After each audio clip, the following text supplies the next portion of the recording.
Hello, hello. Welcome to Michelle's Inspirational Hour.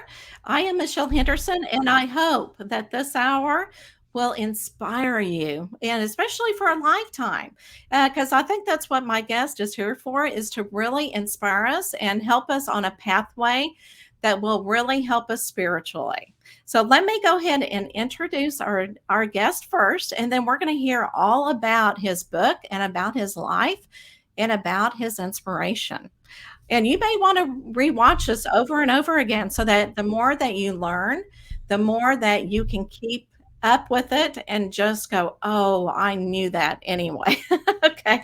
All right. So, D. Neil Elliott. Okay. To any outsider, he was highly educated, owned a consulting firm, and had a successful career and an amazing wife and family.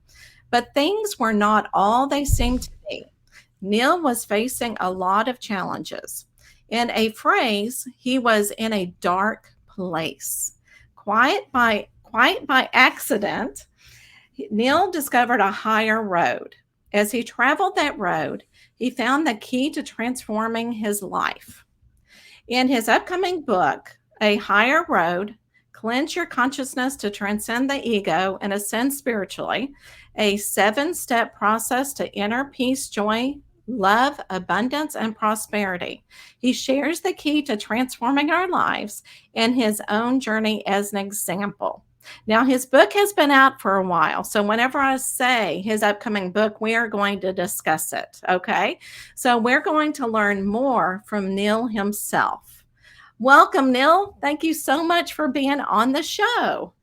Oh, thank you, Michelle. It's a pleasure to be here. Thank you. Whenever I got a hold of your book, I was very inspired. To me, felt like you really let your guard down. You were very vulnerable. You let people know who you truly are and what you went through. And I know that takes a lot of effort to do and to really entrust to be able to share with people what you went through as a child. But to me, that's why you are here today. Can you kind of shed some light on what you felt like why you had those experiences and how it really shaped your life? Yeah, that's a great question. And to comment on your first part there, part two of my book is this really candid memoir that I wrote, as you know, and I Yeah. did that for and I'm a very private person, but I thought it was really important to be candid to let people know the kinds of experiences I had, the patterns of thinking and feeling that I developed that manifested every event and every experience that came into my life. And we all do this. We do it unwittingly and unknowingly and ignorantly, just because we don't know how the laws of the universe actually work. And so I thought it was really important to use that as an illustration. So people, if they choose, they can go back and kind of look at their own life.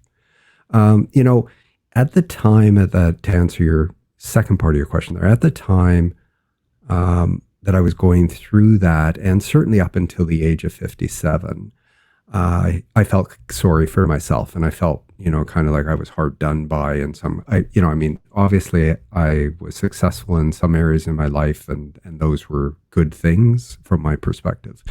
But I felt really hard done by, especially, the things that I experienced as a child, and kind of nicely blame those things and things. Today, I look back and I am grateful for everything that happened because I know that we are here in this evolutionary process of the soul to learn the lessons that we need to learn, that we want to learn as a soul, to wake up to who we really are and begin this process to transcend our egos and come back to our truth.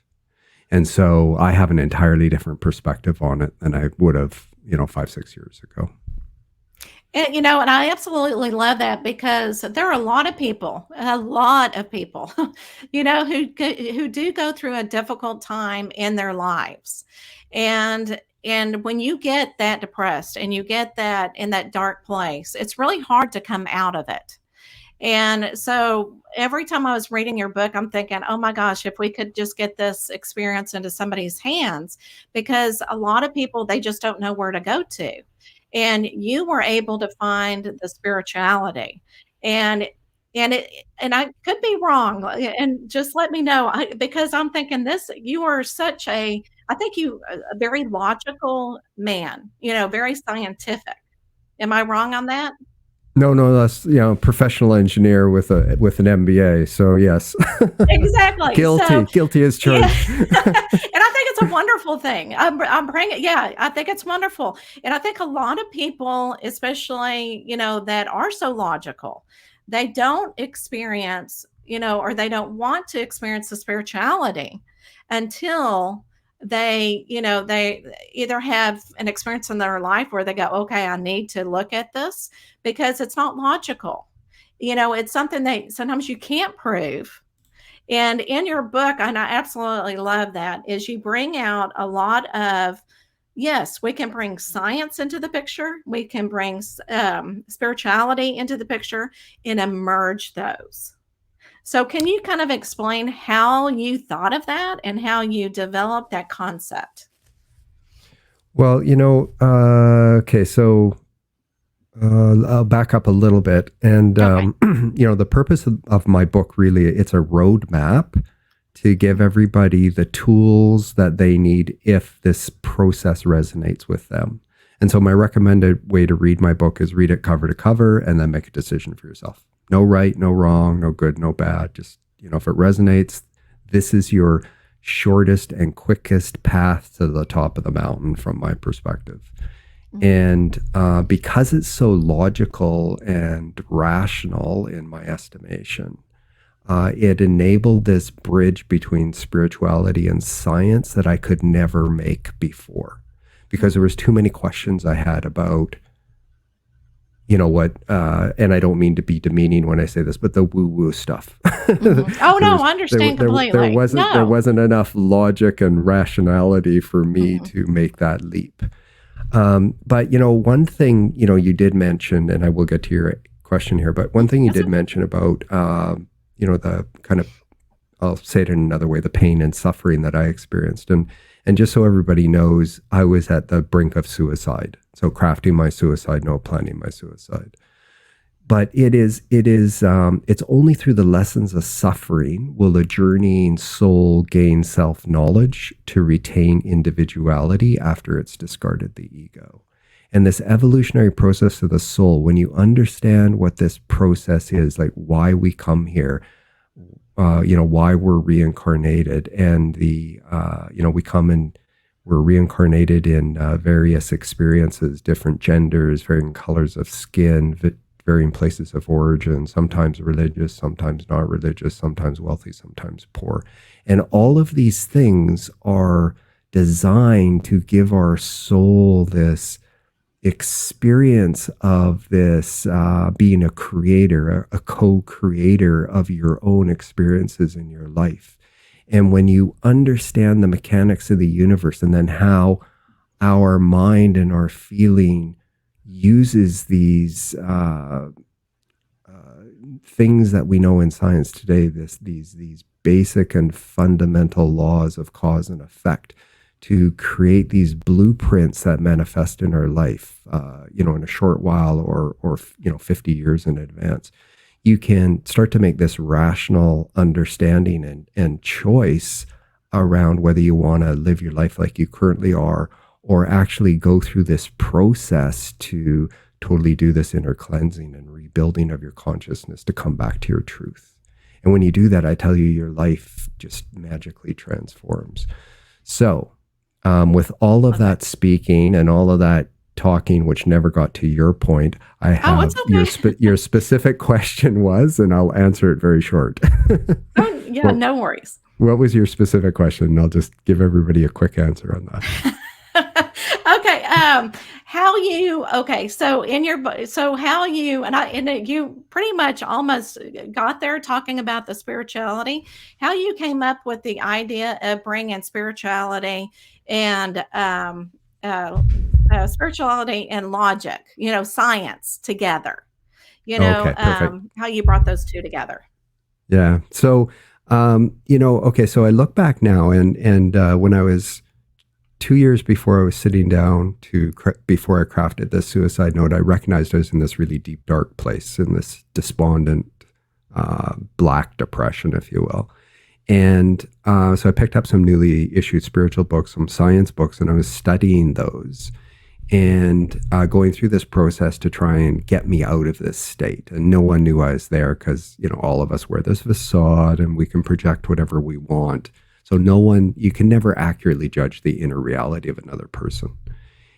Someone who's really kind and affable could be an entire misery inside. Oh, right. And so my family didn't know I was in this state.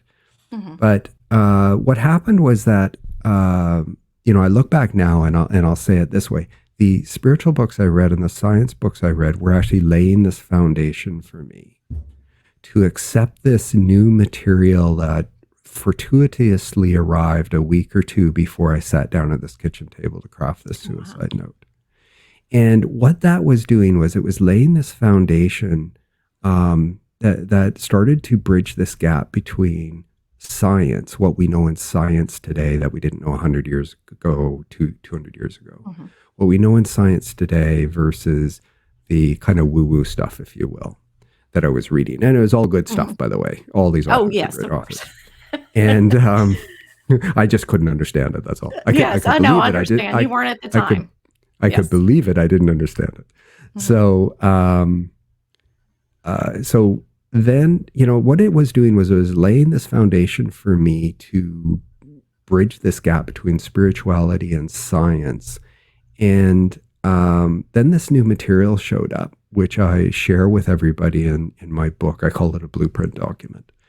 And what that did is it leveraged this foundation, this solid foundation, that this platform, and then it took me into things that we know in science today that I know about because I studied in university, in such a logical and rational way to bridge this gap between spirituality and science.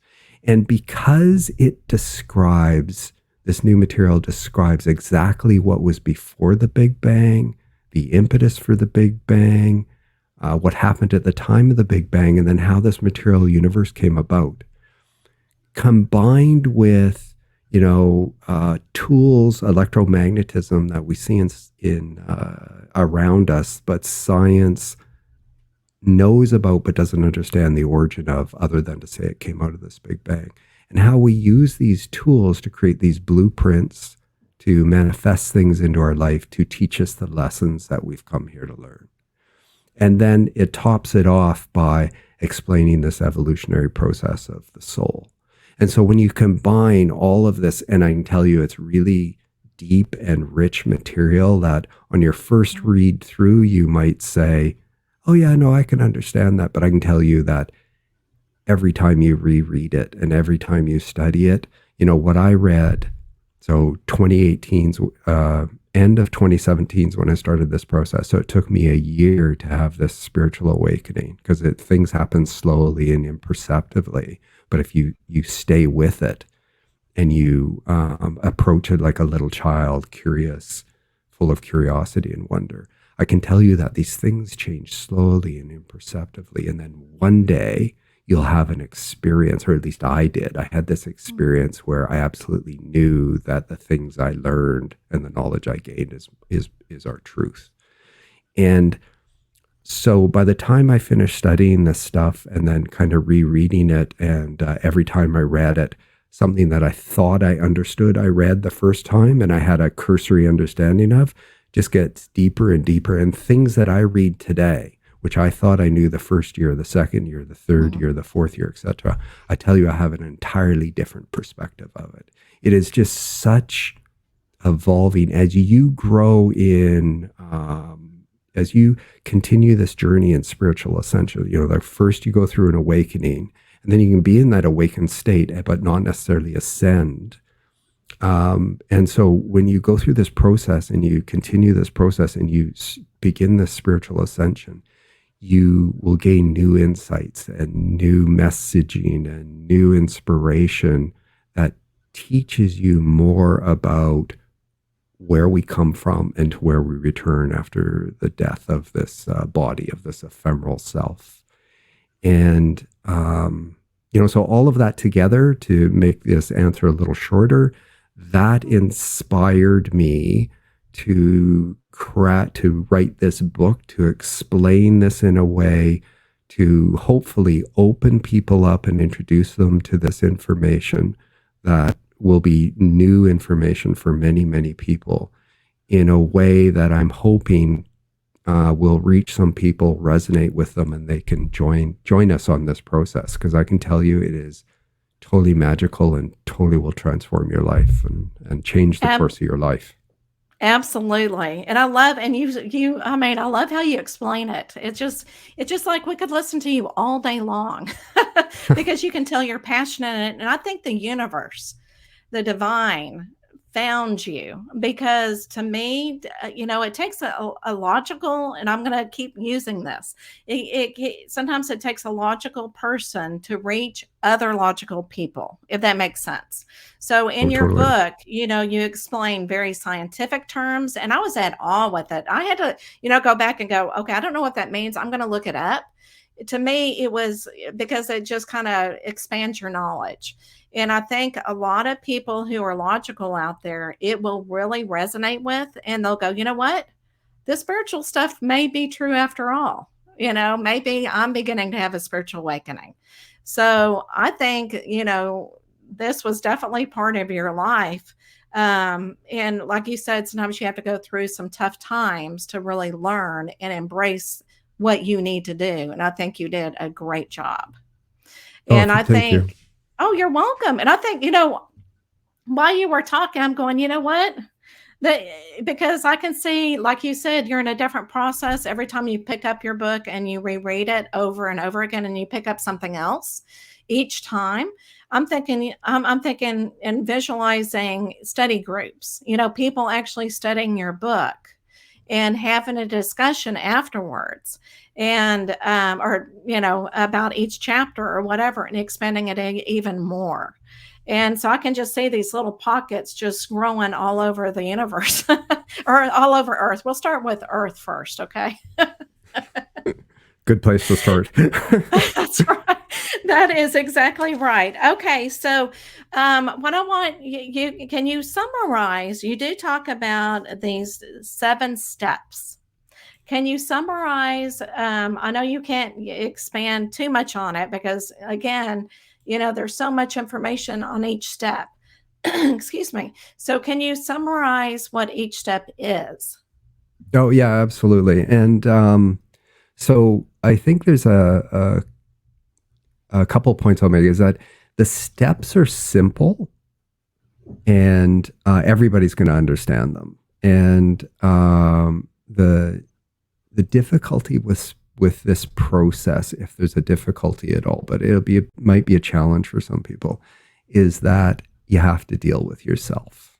Mm-hmm. So this process is going to take you to places that you might not be used to actually facing.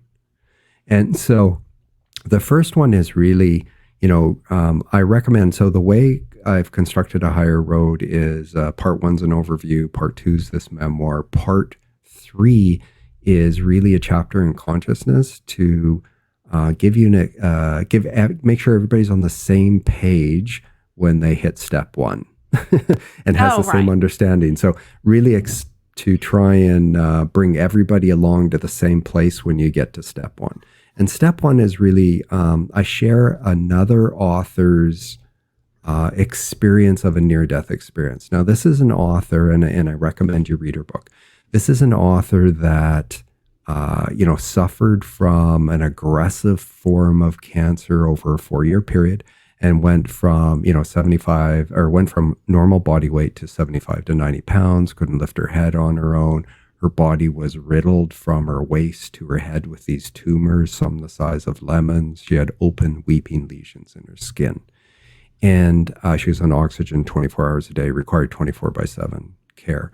She fell into this into a coma. They rushed her to the hospital. The admitting physicians told her husband and family she wouldn't make it through the night. Mhm. She woke up 24 hours later, declared she would be totally fine. And within 2 weeks, they couldn't find a trace of cancer in her body. Now, the reason I share this is because she describes what happened to her during her near-death experience and the truths that she brought back for us to glean and try and understand. And, when I read it, I could believe it. I didn't necessarily understand it. And the reason I share her NDE is because she's not a medical professional. She had 4 years of this really aggressive cancer, all documented in hospital records and medical records. And then this, what we would call a miraculous healing. And so all of this is documented, and she describes her experience in this near-death experience, bringing back things that, she shares with people about where we come from. We come from unconditional love, and we return to unconditional love. She felt like she was becoming a part of everything in the universe, whether it's a rock, a plant, a tree, or another person. She described how she communicated with her father, who passed away 10 years earlier, and a Mhm. friend who passed away, 4 or 5 years earlier. And then she describes, albeit in a vague way, that, she understood she needed to come back, and so decided to come back. And then she had this healing within 2 weeks. And so she describes things that really expand or hopefully it will expand the reader's concept of consciousness. So I Mhm. take everybody through this process to get this new understanding of consciousness that I had. Then I use hers as this pivot point to expand consciousness even further. Then the second step is really unveil these truths. So I share people in the book. I share with people some of these new truths that I learned out of this blueprint material, and then this is going to be a key piece of information for you when you carry on with this process. But I share some of these truths to give the reader a concept of the logic and the ease of understanding what is said, but the depth of some of the new knowledge that you're going to learn. And this is just touching the surface of it. And Mhm. then step 3 is really a reflection piece. It's a place where you're going to sit down. You'll be instructed how to do this, but where you sit down and you write yourself a letter. And it's a letter only for you. It's for no one else. And it's a benchmark, if you will, for you to document how you really feel about life right now. And so this is something that now you could sit down, and you're not you're writing this letter to please a God or to show to your spouse or family or friends. This is only for you. You're going to write this, and you're going to be as candid as you can with yourself. Are you really happy with life and joyful, or would you rather be done with it? And if you'd rather be done with it, you got to get into things that, your relationships, all those things. Anyway, you document what you want. You take this letter, you seal it, and you put it away for a year if you're going to follow this process. A year Mhm. later, you're going to open this up, and it's going to be a benchmark for you to measure this change that you've experienced. And then part 1, 2, 3, part 4 is, you're going to go through this process. It'll be explained what you need to do and why you need to do it. But you're going to go through this process to cleanse your consciousness. You're going to cleanse your consciousness of everything that is contrary from where we come from and to where we return. So again, we come from unconditional love, we return to Mhm. unconditional love. And so all of these patterns and thinking, these patterns of thinking and feeling that you developed as a child through your experiences, your environment you grew up in, your family, your relationships, all of those things that you developed and reinforced, these patterns of thinking and feeling that are contrary to unconditional love, you're going to go through this process to start to do this cleaning of them.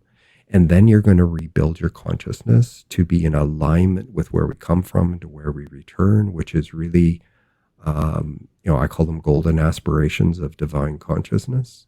So Hmm. because you're going to learn all this stuff about the universe, you are also going to learn about the key attributes of our creator, if you will, whether you call it God or Yahweh or the Tao, All whatever right. you want to call it. And you're going to start to go through this process. So you're going to clean and you're going to rebuild and clean and rebuild.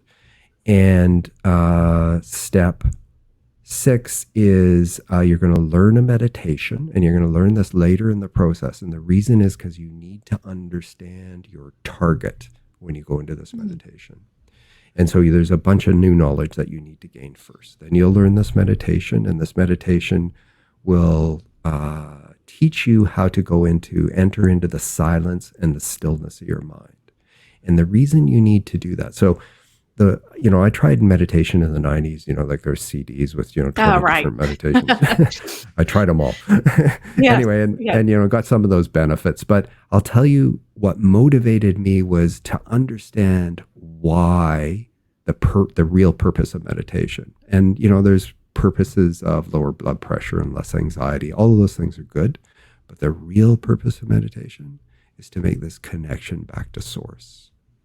And when you make this connection back to source, and you're going through this process of cleansing and rebuilding, at some point, you're going to start to feel the spiritual energy flow in through your head. Eventually, it will flow into your body, and it may reside in different places in your body during your meditation. It may be active and be flowing up one side, down another, etc. But it's going to enter into you and help you through this process of cleansing, rebuilding, and helping you, inspiring you to learn new information and new knowledge and new things about who you really are. We live in this, and then the seventh step is really a rinse and repeat. You're going to go back, you're going to continue studying, rebuilding, cleansing, and meditating. And this meditation is key. So our creator Mhm. is, you know, is in a state of silence and stillness, and it's these basic fundamental energies that are locked in this mutual embrace of equilibrium, opposing energies. And because it is in silence and stillness, and such a high, so spiritually refined, and such a high vibrational frequency that even though it emits unconditional love to us 24/7, every millisecond of the day, it cannot enter itself into us and make itself known to us until we start to go through this process to raise our vibrational frequency of our consciousness and reach out to make this connection with the divine. And this happens slowly, and it happens imperceptibly, and it happens over a period of time. But I can tell you, if you stay with it, then, for me, what happened is at the 7-month mark of going through this process, I felt this little tingling at the top of my head. I didn't know what Mhm. it was. It felt really weird. And I thought, okay, well, I'll just keep going. And, Right. over time that grew in size, maybe 3, 4 inches in diameter. And I recognized what I was doing was I was building these new brain cells impressed with new knowledge that operated at this higher vibrational frequency. And it was enabling our creator to make this connection with me and to start to enter into me and make itself known to me. Today, you could put a bowl over my head below my ears, and that's how big that opening is. Yeah. And Wow. Wonderful. I can tell you, when I had those two meditative experiences, 13 months after I began this process, where I went into this meditation, and I was just, I went into this meditation. I quickly rose in these vibrational frequencies of consciousness, and then I was just the spiritual energy flowed in through my head and filled my body, and then it just totally enveloped me in unconditional love. And it's we don't even have the human language to describe it. I felt Mhm. totally supported, non-judged, and just in this blissful state of just absolute unconditional love. I didn't care what anybody had done to me in the past. I didn't care about what aches and pains my body had, what illnesses it had. I wanted to stay there forever. And I came out of that meditation. 2 days later, I had the exact same meditation. And at that point, I knew that the new knowledge I gained and this process I followed is our truth. And it takes us back to who we really are, and gives us these tools and this information to be able to do this if we choose to do it. We all have free will. You make your own choice. And there's no right or wrong. But if you choose to do this, I can tell you, you will just enter into this new state of total absolute peace and inner joy and love. And, my goal now is to just try to be this open and purified channel expression of unconditional love to everyone and everything in my environment.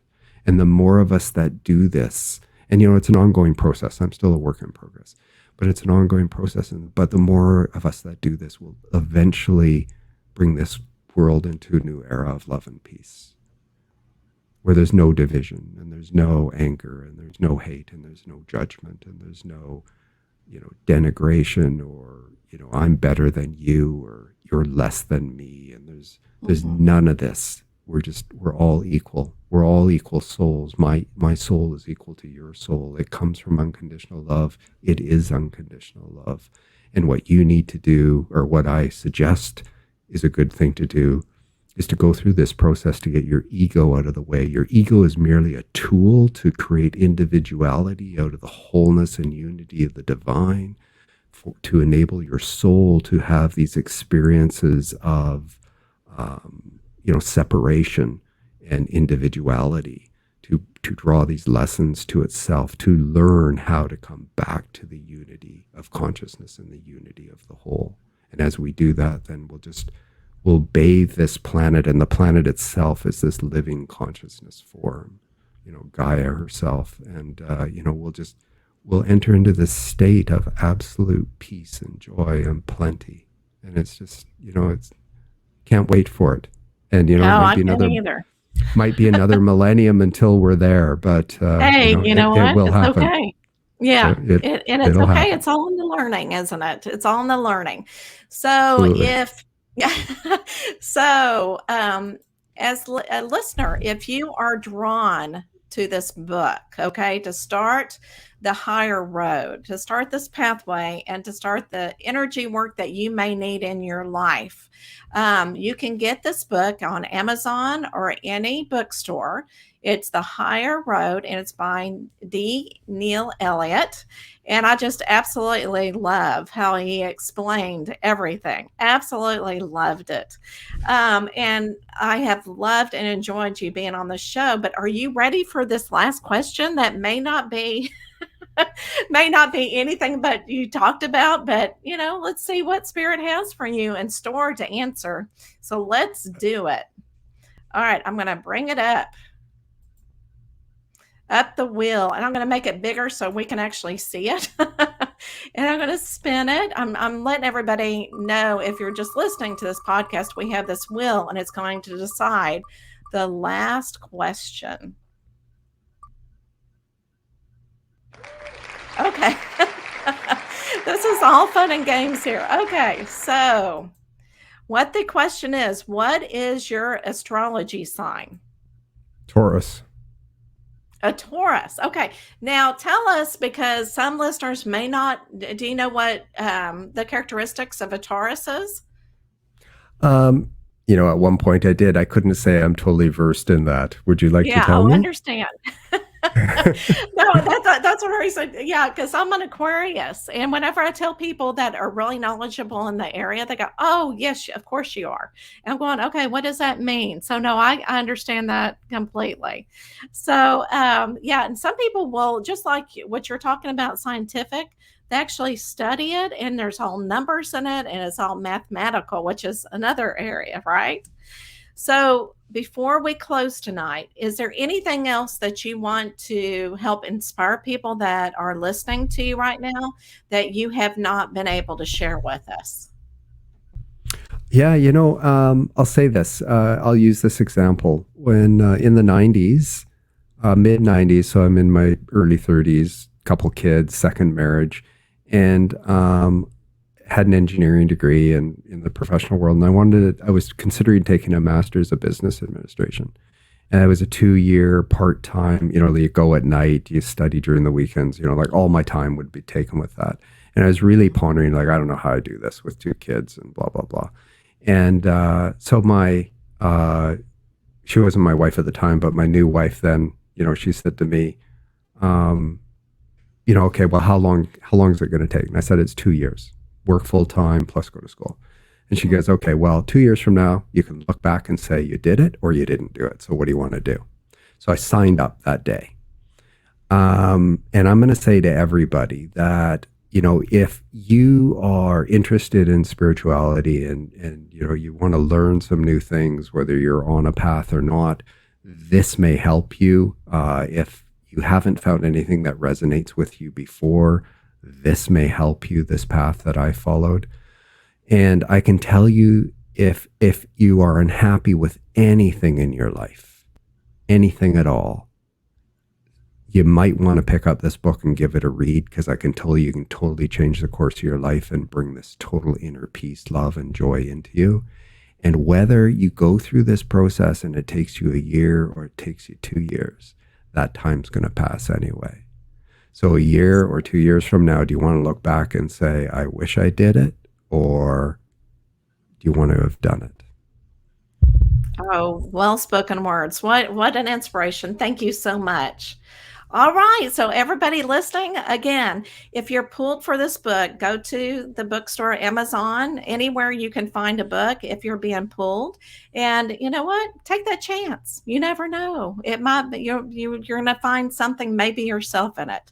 So thank you so much for watching. And Neil, thank you so much for being the guest of the show. Thank you, Well, thank thank you, you. thank you. Thank you, Many Michelle. blessings.